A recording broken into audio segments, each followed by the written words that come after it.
Ang pagkakakilala ko sa Panginoon ay parang ang pakikipaglaro ko ng tagu-taguan sa aking mga anak.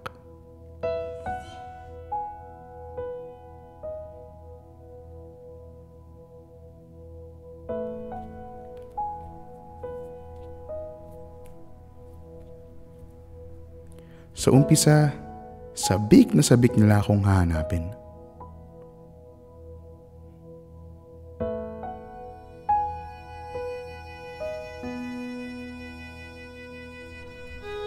Pero mabilis na iiba ang interest nila dahil sa nakikita nila.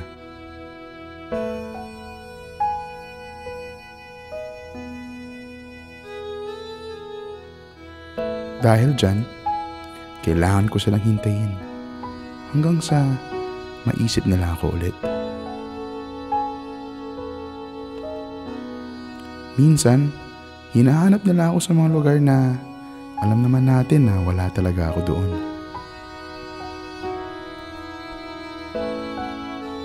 Madalas, napapagod na lang sila at di na lang nila ako hinahanap.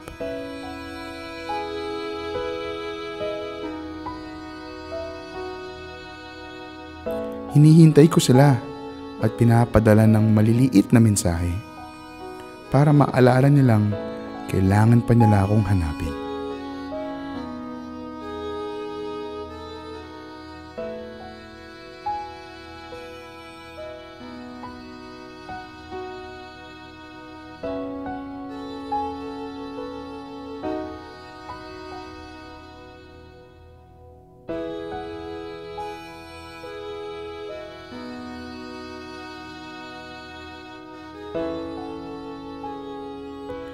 Tingin ko sa buhay nating lahat, hinahanap natin ang Diyos at gusto niyang mahanap natin siya.